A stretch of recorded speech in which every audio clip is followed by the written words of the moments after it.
A lot of the top players in Destiny Rising are taking out their exotic mods and replacing them with mythic mods, potentially losing a lot of power rating in the process. Now, you may be wondering why they're doing that and what benefit do they really get out of doing so. Well, I'm going to break it down today and talk about artifacts because there's a little bit more there than meets the eye. There are two main ways to improve your progress through Destiny Rising. The first is the most obvious. You just increase your power rating. Increasing your power rating makes it easier for you to do content and access higher level content. If you don't have a high enough power rating, all of the enemies will literally be tougher than you and you'll do less damage. And you'll need to reach these power rating marks to be able to access this content. A good example would be Calamity Ops, right? Or The Expanse, which right now requires a 67.8k power rating. So obviously, a lot of players will go in and put their exotic artifacts. They'll go grind and fill every slot with exotic artifacts to get the highest possible power rating in Destiny Rising. And that is going to help you at least be able to tackle some content in the game. But when you actually get into that content, you may find that using mythic artifacts would actually provide you more value in the match itself, in the content, with extra stats than using mythic exotics would at all.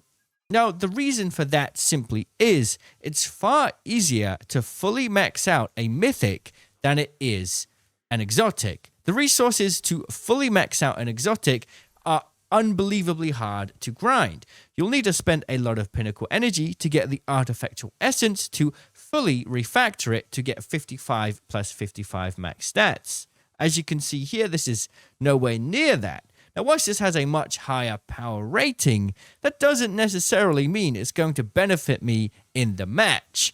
Now, if I go to this one here, I've specifically grinded this Rampaging Pact on my Ning Fei build to try and get these stats are weapon boost and super boost. I'm actually kind of looking for ability strength, but even after a couple of hours grinding, I couldn't get it. So I've opted for arc boost for now.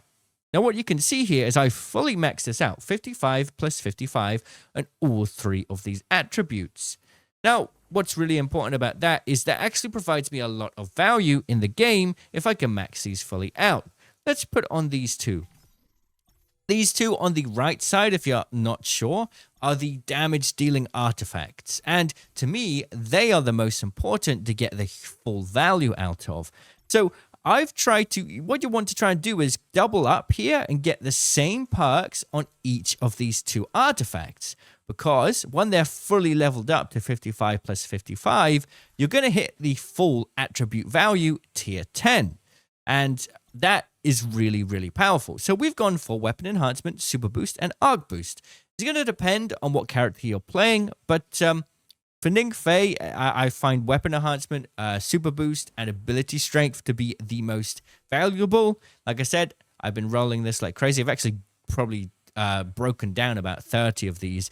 We haven't got quite the best rolls here for these attribute stats. But the important thing is, at least for the sake of this video, is to explain that once you hit 55 plus 55 on two artifacts, you hit that tier 10. So let's take a look at this weapon enhancement, for example.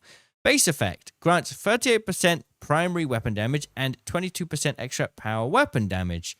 Now, this is only achievable by hitting the highest tier.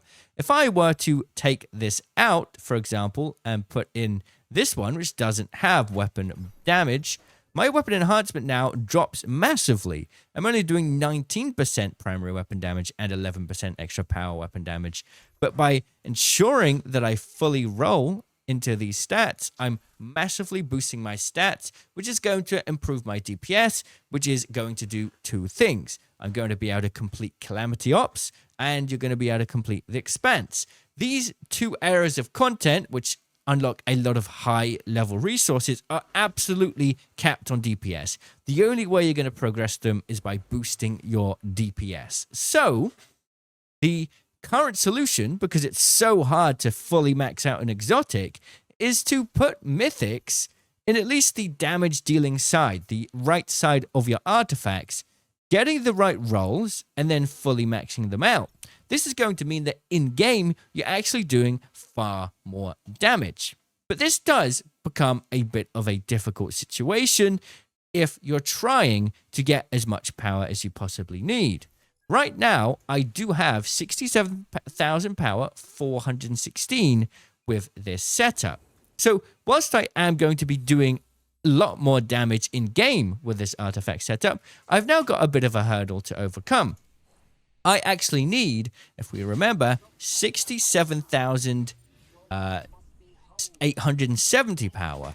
So by swapping out my exotic artifacts, I am now about 400 power below the rating that I need to get the full amount of potential out of my Calamity Ops build. You know, I know that these attributes here are absolutely going to provide me more value in the game. These are massive improvements.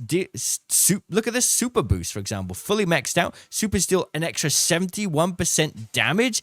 That's incredible, right?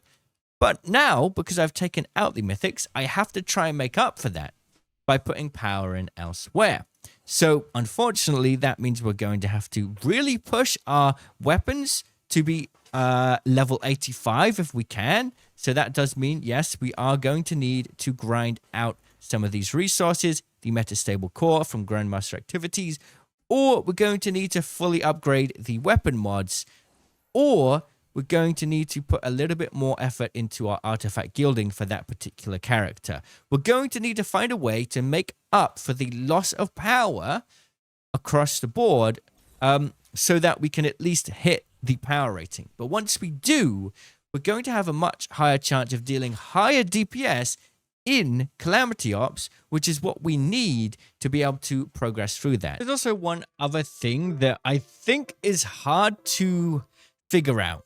So when you go over the power cap, it says, in this activity, if a character's power is higher than that of competence, they'll deal more damage and take less damage. As far as I understand, there is nothing in the game that explains how power suppression works. It doesn't necessarily say that there's a sliding scale. It doesn't say that if you have 10,000 more power, you'll do more damage, or if you just have 1 more power, you'll do more damage, and whether or not there's a difference between having a lot more power and just a tiny bit more power. So I think from what I understand here is if you are literally any whatsoever higher than that of competence, you'll deal more damage. So for example, if we have 67,801 power, we'll be doing more damage. If we have 100,000 power, we'll still be doing the same amount of damage. We'll get the same damage bonus from that. Now, I don't really know whether or not that's true. I'm going to assume it is. If there's any information out there that says otherwise, then let me know. I'd really like to know it. That would be really, really useful. Obviously, in the expense, and some content types, there's a power cap. So it won't matter there. But something like Calamity Ops, there is not a power cap. So from what I understand, you want to make sure you're above the power rating. As low as it is, it doesn't really matter. And then ensure that your artifacts have got the best possible stats you could possibly get. And that's going to get you the highest possible damage you can go for. Now, we might be wrong about that. If anyone knows or has seen any information from the devs about whether or not the Calamity Ops recommended power rating is referring to if we get 1 more power higher than the power rating, we're going to do that extra damage, or if it's a scale, like if we get tons more power than this power cap, are we going to get tons more damage? I don't know, but from what I understand, it's just being over that rating will make you eligible for the damage bonus.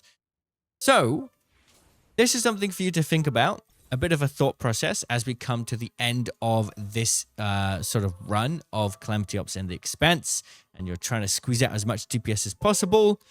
Consider using Mythic artifacts. Now, Mythic artifacts are really easy to fully upgrade as well. So obviously we saw earlier how we need Artifactual Essence. Mythics don't need that. You only need Artifactual Dust, which can be easily farmed without Pinnacle in Singularity Chaos, or just by dismantling all of the extra artifacts you end up picking up in Singularity Chaos. It is one of the only things that you can upgrade in the game without spending any resources on it. So just want to put this out there. Try a build with a couple mythic artifacts, especially on the attack side, where these attributes really make a big difference, and see if it can boost your DPS enough for you to get through the Expanse or through Calamity Ops.